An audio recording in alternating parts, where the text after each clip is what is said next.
The morning they put Sera Voss's name on the deed transfer, she was standing in the mud outside the land office, in a coat that hadn't been warm since October. It was January. The cold in the Fraser Valley that year came early and stayed mean. Not the kind of cold that bites and lets go, the kind that settles in your bones like debt.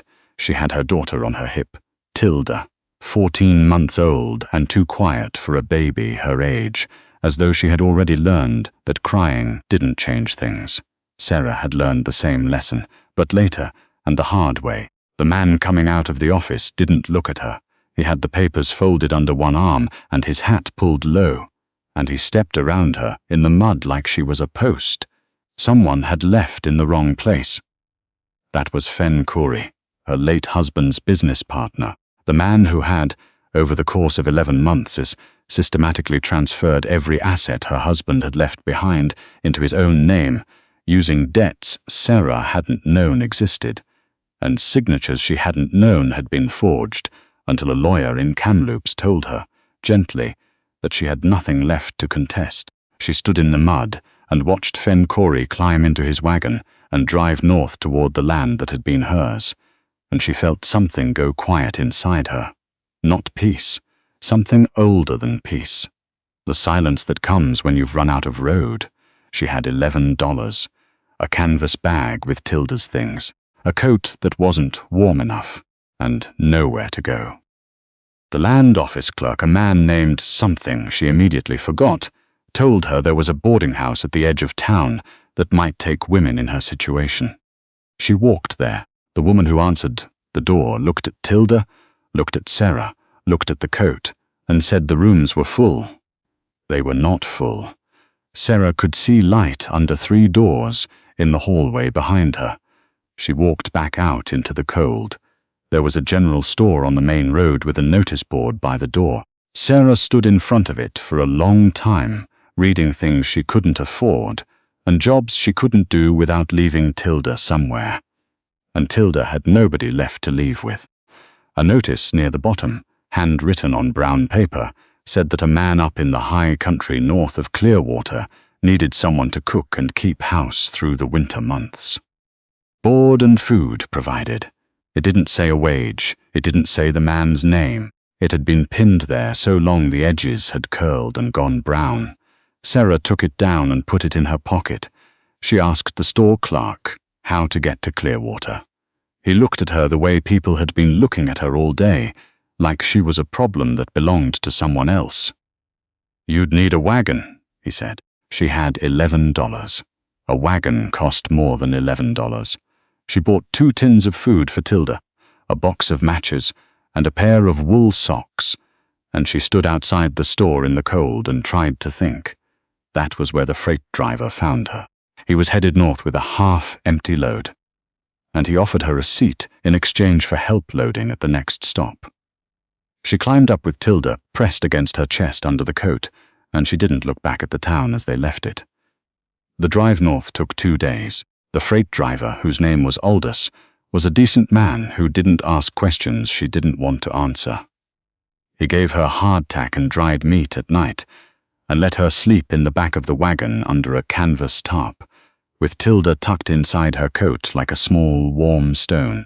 On the second night it snowed, and Sera lay awake, listening to it, and thought about what she was doing. She was going to a property, listed on a scrap of paper, that didn't even have a name on it. She was going to offer her services to a stranger in the wilderness north of a town she'd never been to. She had no references, no history in the area, no one who could vouch for her character. She had a 14-month-old daughter, and a coat that was not warm enough, and whatever was left of $11.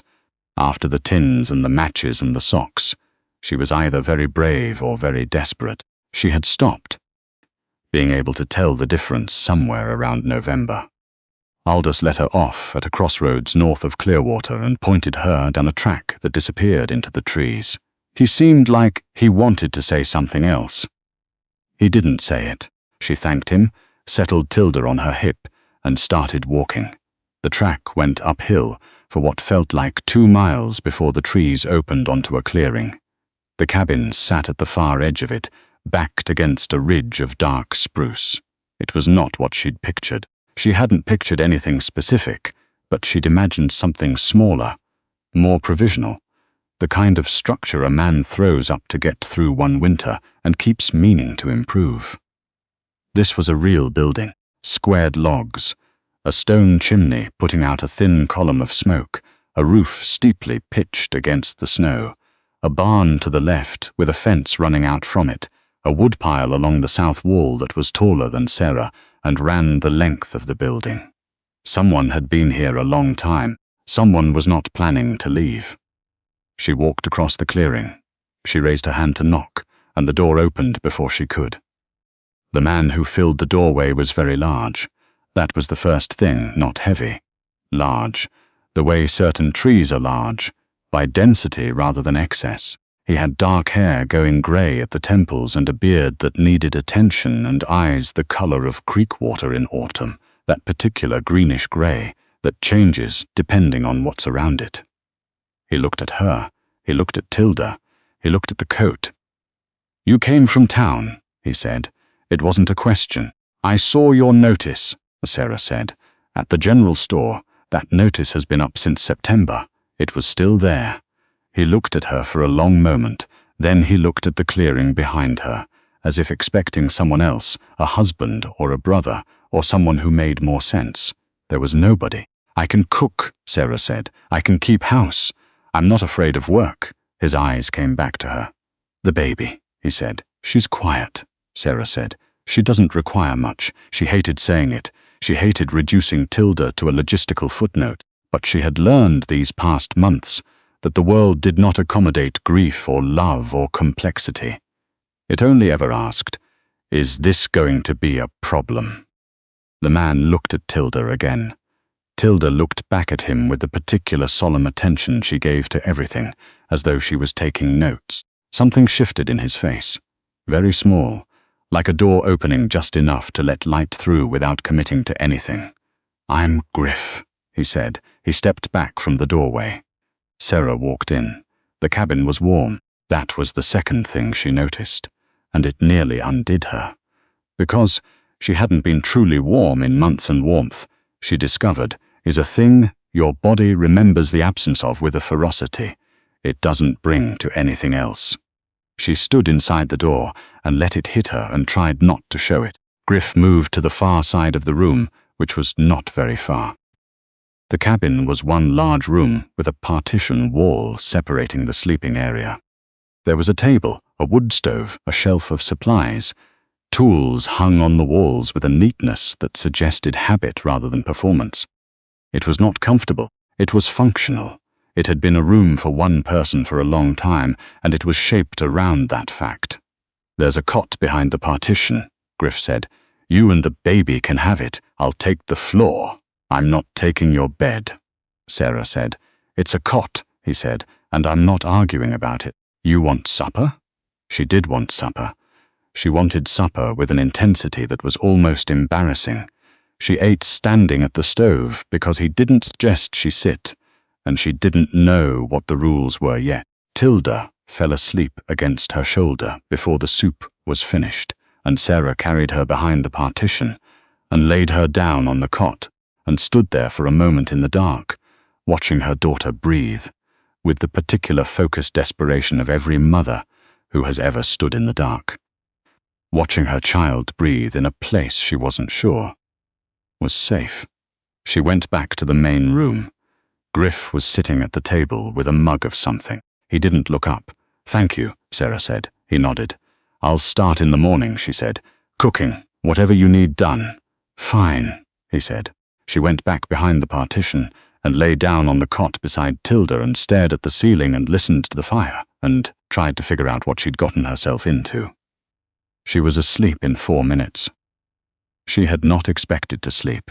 She had not slept properly in months, but there was something about the weight of the walls, the sound of the stove, the smell of wood smoke and cold air and pine that reached some part of her brain that had been braced. For so long it had forgotten what it was like to stop.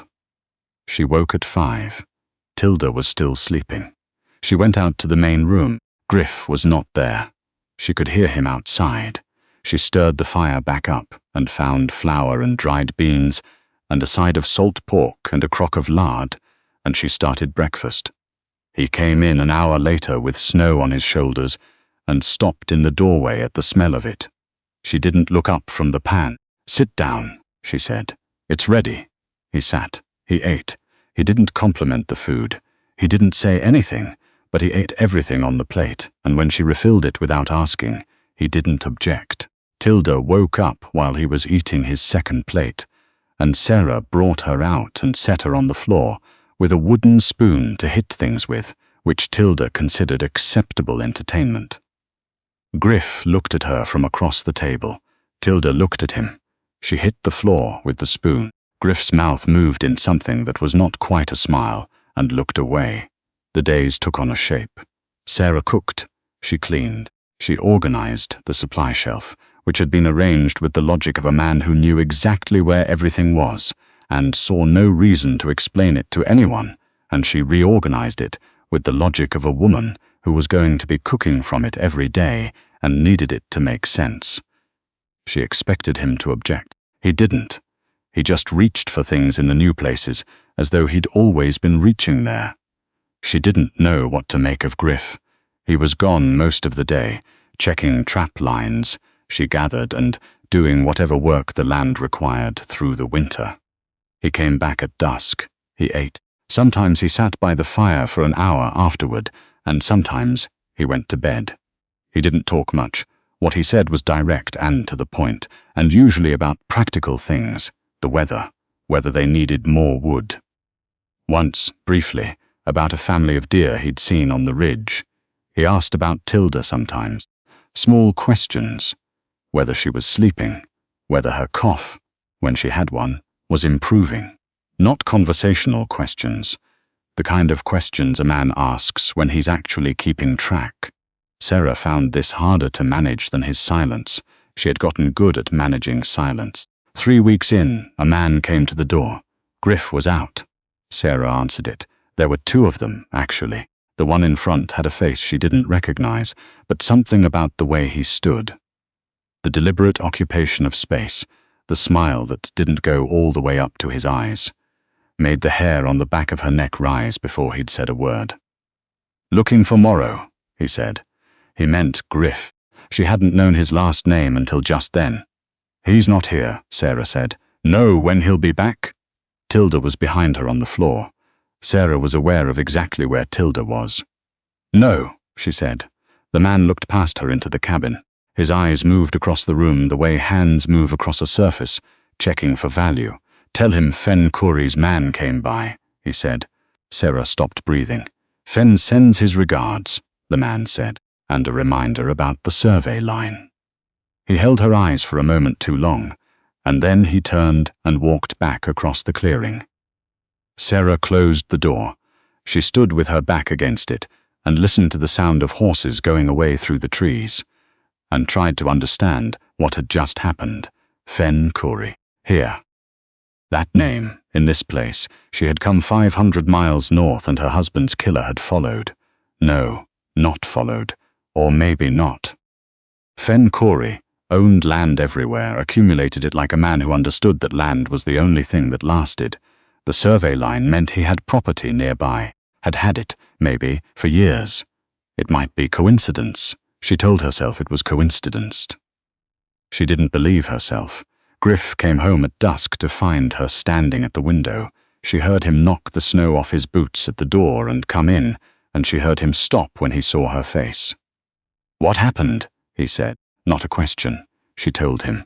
She told him about the man at the door, about the name.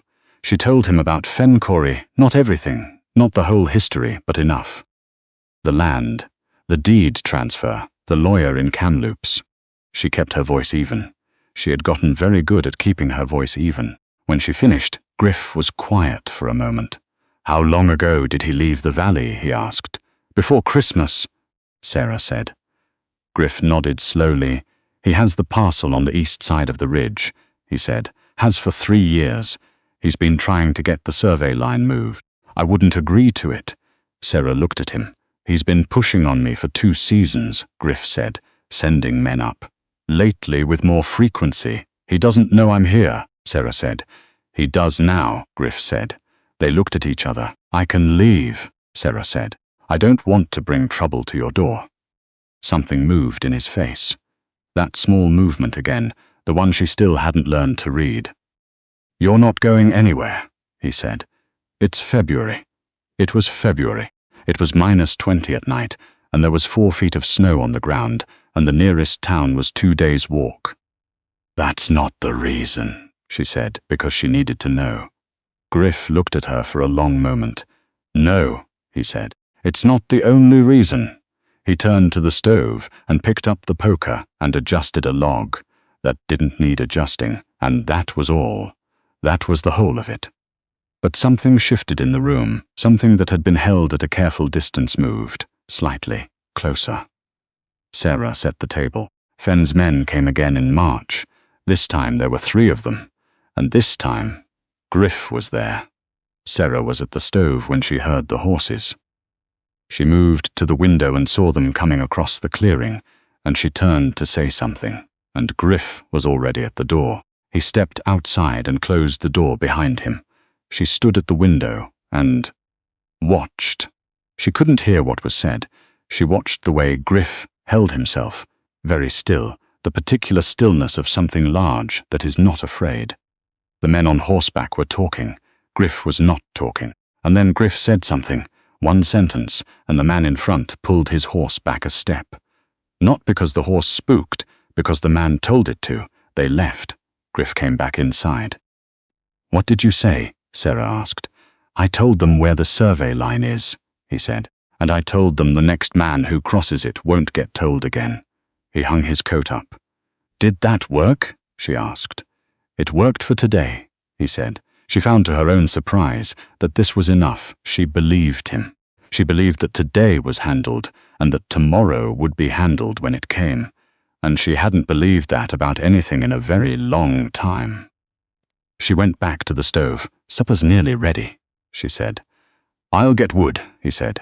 They moved around each other in the small space. Tilda sat on the floor between them, methodically dismantling a stack of wooden blocks that Griff had made her some time in the 2nd week, without announcing he was doing it. Sera had come back from fetching water one afternoon to find a small pile of sanded wooden cubes on the table, and Griff doing something else, apparently unrelated, on the other side of the room. She hadn't said anything. He hadn't said anything. Tilda had picked one up and put it in her mouth, and Griff had turned around and said, mildly, those aren't for eating.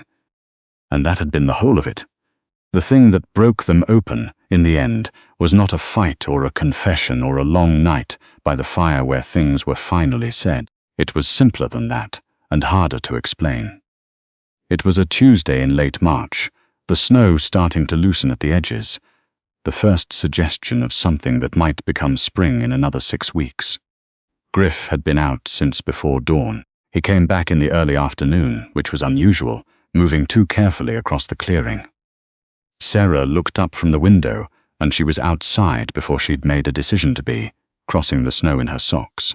He'd been cut. Something had gone wrong with one of the traps or a branch. She didn't get the full story until later, and there was a gash on his left forearm that had soaked through the cloth he'd pressed against it and was still going. Inside, she said. Now, I'm fine, he said. You are not fine. Inside. He was inside. She sat him at the table. She found the kit she'd organized in the 1st week. She'd found it in a box under the shelf and arranged it into something she could actually use. And she cleaned the wound and threaded the needle, and she sewed him up without asking his permission, because he was not going to give it.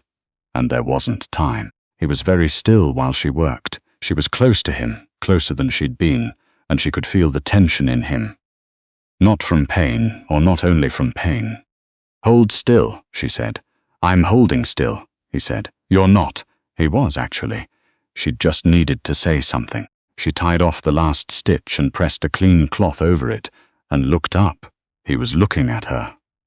She had gotten good these past months at not looking back, at keeping her eyes on surfaces and tasks and practical things. She'd been doing it since the first day. She'd had reasons for it, good reasons. Reasons about safety and displacement, and the fact that she was here as a housekeeper, and nothing else, and she had a daughter, and she had no margin for error. She looked at him anyway. Neither of them said anything. Tilda, on the floor behind them, stacked a block on a block on a block, and they both fell over, and she made a sound of profound and cheerful outrage. Griff's mouth moved. This time it went all the way. Sera sat back and let out a breath. "I'll make coffee," she said. "Yeah," he said. "Okay." April came, and the snow came off the roof in chunks, and the deer came back to the ridge, and Tilda started walking, finally, with the particular terrible confidence of a child who has been watching adults do it and believes she has the concept firmly in hand. Griff watched her from across the room, the first time she made it 4 steps without going down.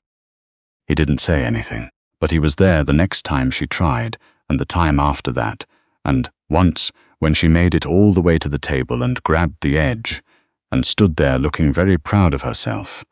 He put one hand out almost, without seeming to notice he was doing it, just there, just in case. Sera saw it.